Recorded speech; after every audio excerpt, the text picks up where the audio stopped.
আজ সকাল থেকে প্রচুর পরিমাণে কিন্তু কাজে ব্যস্ত ছিলাম। কেন খুব খুশি। এত ব্যস্ততার মাঝে শুরু করেছে আজকের এই স্পেশাল ব্লগ। প্রত্যেককে ভেরি গুড মর্নিং। আজ হলো 5th মে, মানে আজ কিন্তু সোনার। তোমরা তো অনেকেই পোস্ট দেখে নিয়েছো, সেখানে প্রত্যেকে তোমরা অনেকে অনেক সুন্দর সুন্দর কমেন্ট করেছো, অনেক বার্থডে উইশ। থ্যাংক ইউ তোমাদের প্রত্যেকে এত সুন্দর কমেন্ট করার জন্য। প্রত্যেককে তোমরা অনেক উইশ করেছো। আর দেখো সকালবেলা সোনাকে আমি স্নান করিয়েছি, ঘরের পুজো কিন্তু দিয়ে নিয়েছি। তারপর সোনাকে যেহেতু রেডি করাবো সুন্দর করে, দেখো একটা নতুন ড্রেস, তার সাথে ওকে আমি কিছু সোনার জিনিস পরিয়ে দিলাম। আর স্পেশালি সোনা কিন্তু আজকে ভীষণ খুশি।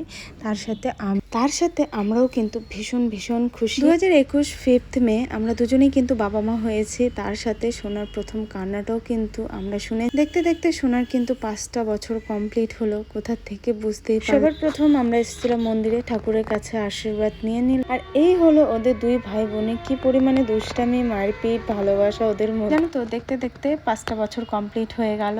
আর মাঝে মধ্যে মনে হয় সোনা এখনো অনেকটাই ছোট। আর বাবা মায়ের কাছে সন্তান কিন্তু সবসময় ছোটই থাকে। মন্দির থেকে এসে শুরু করলাম দুপুরের রান্না। যদিও রান্নাটা অনেকটা লেটে আমি স্টার্ট করেছি, তবুও দেখা যাক ঝটপট কতটা। যেহেতু একা হাতে সমস্ত দিকটাই করছি, একটু তো লেটই হচ্ছে, তবু চেষ্টা করব টাইম মতো সমস্ত কিছু রান্নাবান্না টাইম মতো একদম কমপ্লিট করে। তারপর দেখো সোনাকে নিয়ে আবারও চলে আসলাম।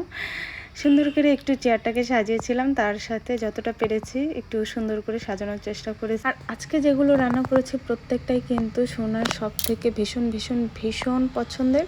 যদিও আজকে আমি চিকেনটা করিনি, কিন্তু যেগুলো বানিয়েছে সোনা কিন্তু এইগুলো খেতে ভীষণ ভালোবাসে। যেরকম কাতল মাছে একটু আলু দিয়ে ঝোল করেছিলাম, পটল ভাজা ঝিরি করে আলু। সব থেকে যেটা বেশি পছন্দ করে সেটা হলো ছোট মাছ ভাজা, আইসক্রিম, মিষ্টি, চিপস, চকলেট। এগুলো তো সোনা ভীষণ পছন্দ। ভীষণ খুশি হয় যেটাতে, সেটা হলো এই যে বেলুন দেখলে পরে প্রচুর পরিমাণে খুশি হয়ে যায়।